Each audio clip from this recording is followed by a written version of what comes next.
Mr. Administrator, great to have you on the Takeout. We're going to get to some technical questions in a second, but I just want to ask a couple of philosophical ones.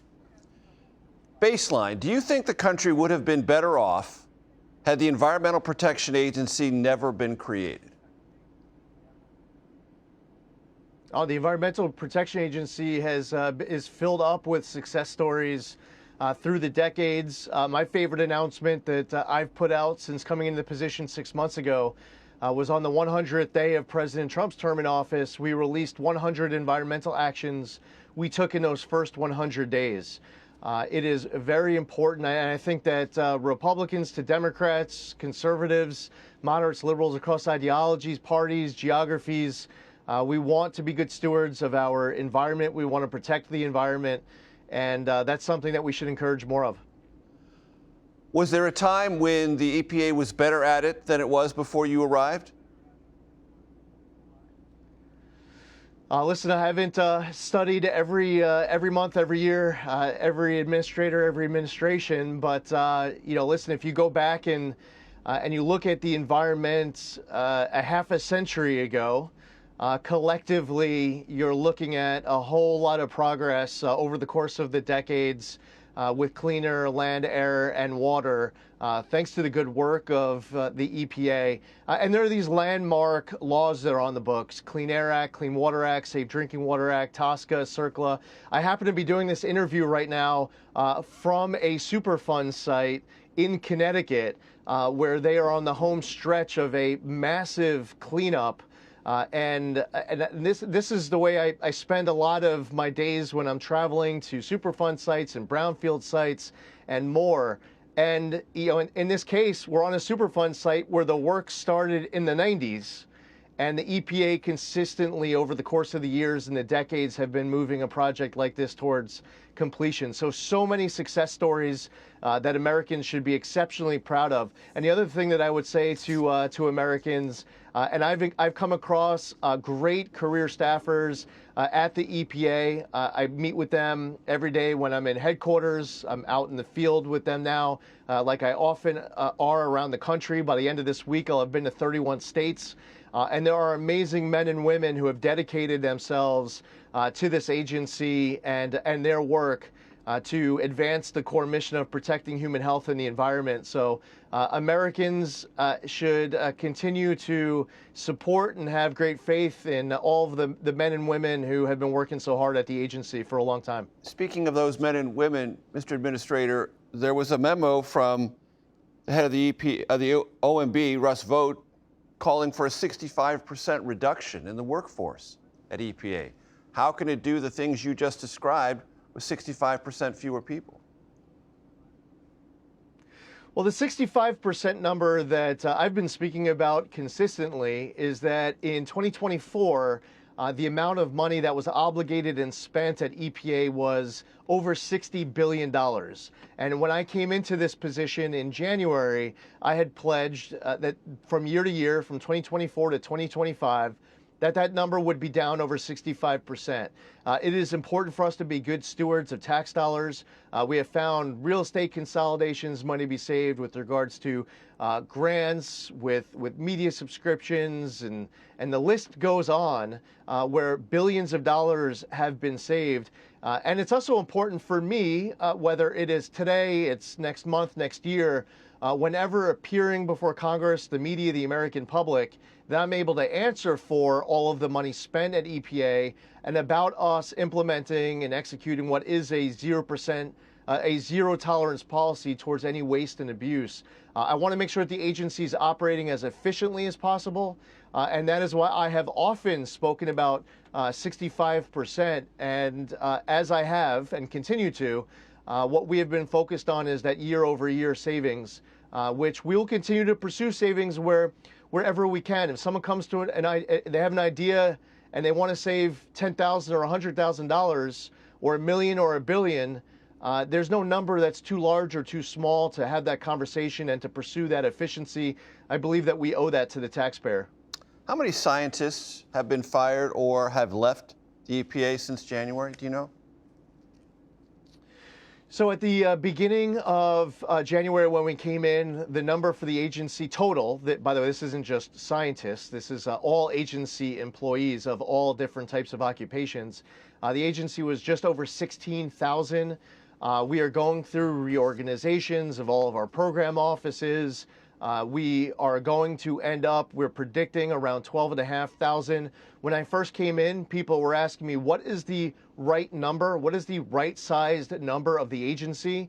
And as I was explaining then, it was too early to be able to tell them exactly what that number is. But what was clear when I told everybody was that we don't want to have one less or one more than what we need to be able to do our job, to fulfill all of our statutory obligations, to be able to fulfill our core mission and power the great American comeback. And what we then did was go into a reorganization involving political and career appointees, providing ideas on ways to make each of the offices operate better as we look to the future. But as far as terminations go, the number is in the hundreds. We have also offered fork in the road where people would leave the agency, but they would continue to get paid until September, and then it became November for the later rounds, voluntary early retirement, as we work to right-size the agency, but ensuring that every decision that we make as part of this reorganization ensures that we fulfill all of our statutory obligations. That's very important. And by the way, what we also found when we came in was that a bunch of our different statutory obligations were being neglected in order to focus on other tasks that were not statutory obligations. So our pesticide review backlog was 14,000, new chemical backlog 500, state implementation plan backlog, small refinery exemption backlog, and the list goes on. So fortunately now, for example, the pesticide review backlog is under 10,000. Over the course of all of these different categories that we provided you, like, for example, the state implementation plans, where we are working with states trying to advance cooperative federalism and get these state implementation plans approved, we are trying to reduce these backlogs because that gets to the core statutory obligations where Congress said that they want us to fulfill particular tasks that we weren't getting done. Speaking of statutory language, which you've just indicated to my audience you're very sensitive to, you announced recently the shuttering of your research division, known as the Office of Research and Development. The Senate Appropriations Committee, which includes, among other members, Senator Shelley Moore Capito of West Virginia, who championed your nomination, and the committee itself voted 26-2 on a spending bill for you to stop this, saying, quote, it was appalled by closing the office and that doing so would further the loss of expert scientists. Are you going to comply with that statutory suggestion? Well, a couple things. First off, the vote wasn't specifically, on just the line that you just shared. It was an appropriations bill. It's a big bill, I agree. With regards to multiple agencies and appropriations and. Yeah, no, I'm sure. I'm just saying there wasn't a vote just on this line and this language. So that's an important point in context. The other thing that I would add is this: as part of our reorganization, we have been advancing and ramping up the scientific work inside of all different kinds of offices. For example, when I just spoke to you about the pesticide review and the new chemicals review, we have been adding scientists into the chemicals office. I was just talking about advancing cooperative federalism. We're adding an Office of State Air Partnerships inside the Office of Air and Radiation. We're creating a new Office of Applied Sciences and Environmental Solutions. And a whole bunch of different program offices. I just referenced some, the Office of Water, the Office of Land and Emergency Management. We have a whole bunch of offices where ranks are filled up with amazing scientists, and that's all on top of the new ramp up, the new increase, as well as the additional office, the new Office of Applied Science and Environmental Solutions. So the scientific research work that we do at the agency is important, especially where Congress has required us through statute to fulfill the scientific work. And it's something that we will continue to do going into the future. And any new scientific or research work where Congress passes a new law and puts a new requirement on the EPA, we will proudly do so. Let's talk about endangerment finding. was a big announcement this week to remove it. You've argued that you can grow the economy and protect the environment, but some of EPA's own regulatory analysis, which cites Energy Department data, suggests very strongly that that will increase the cost and demand for gasoline for American consumers by quite a bit. How do those two things add up? Yeah, I mean, I'm just not going to go along, and the president won't, and most of the American public with the EV mandates that have come up. That's the assumption that's relied on when those statements are being made, is that we're just going to make Americans switch from gas-powered vehicles to electric vehicles. It's been met with a lot of resistance, even in states like California. We're not just seeing EV mandates at the state level, but it was also done during the last administration. With regards to the amount of regulations that followed the 2009 endangerment finding, which was a finding specifically related to mobile sources, but to follow, we ended up seeing trillions of dollars worth of regulations on mobile sources, on stationary sources, and then that led to the electric vehicle mandate and more. And that's the trajectory that we've been on, where regulations, in some respects, were seeking to strangulate out of existence entire sectors of our economy, and specifically our energy economy. And that is part of the mess that we inherited, that the American public spoke loudly and clearly about as they were talking about their own economic concerns for this country, their desire to be able to afford to heat their home, their desire to be able to both heat their home while also getting the prescription drugs they need and filling up their fridge with the groceries that they need. It's important that we are applying common sense, that we are cognizant of these economic demands, and that wherever possible, when we can protect the environment and grow the economy, that we will choose both. And how do you toggle between, Mr. Administrator, those economic concerns you vocalized and statistics that existed long before the Biden administration took over the Environmental Protection Agency, showing that environmental regulations save lives and improve health outcomes? How do you balance those two? Because there's plenty of data that suggests with endangerment and other rollbacks, health outcomes may be jeopardized. Lives could be put at risk.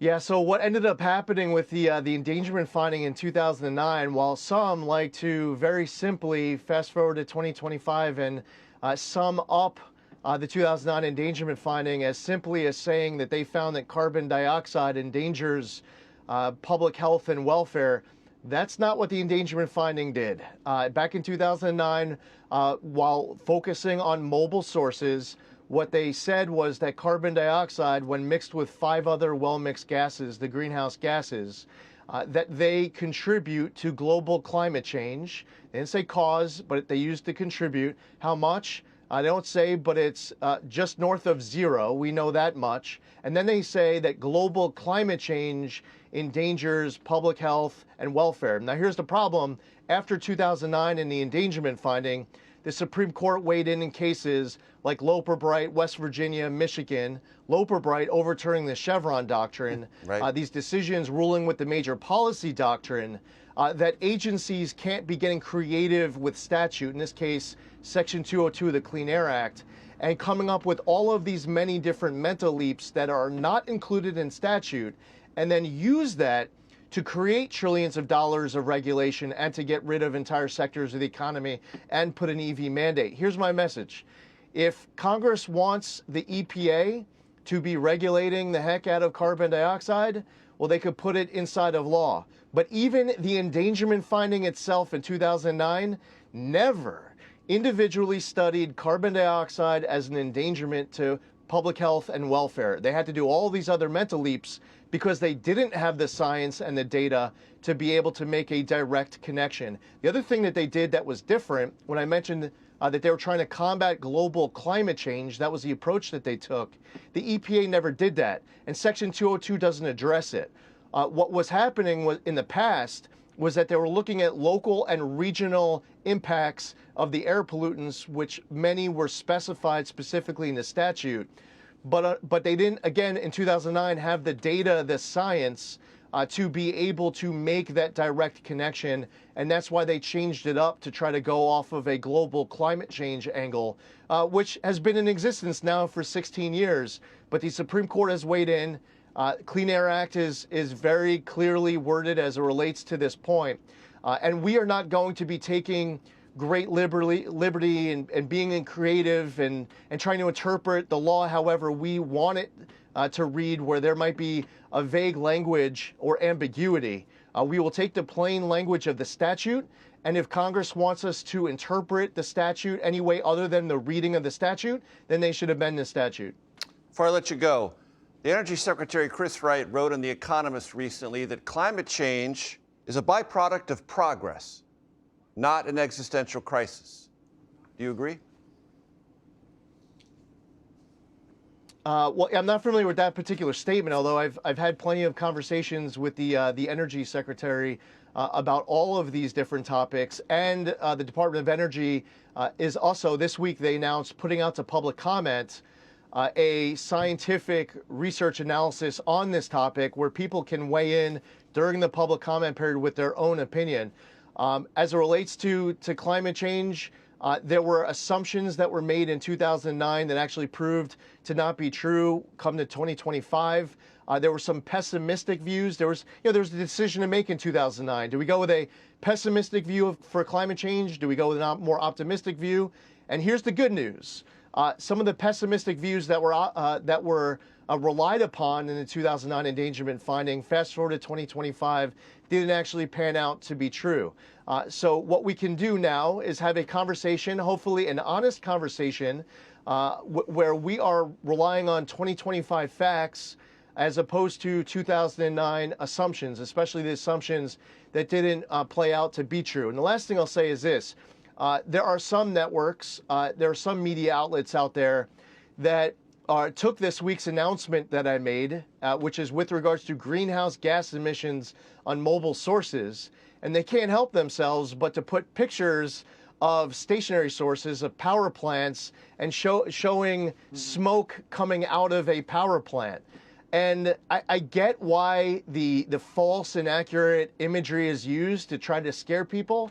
But I think it is incumbent upon all of us, wherever we fall on any of these major issues, is that we're honest with the American public. What we're talking about here are greenhouse gas emissions from mobile sources. That's the proposal that went out to the public for a 45-day public comment period. This is the first time that there is a public comment period since the endangerment finding was first finalized, and we're encouraging public participation. And we encourage a continued conversation with you and this program. So we are here. We hope you'll be back to talk more about all of this. Lee Zeldin, EPA Administrator, I appreciate your time. Thanks, Major.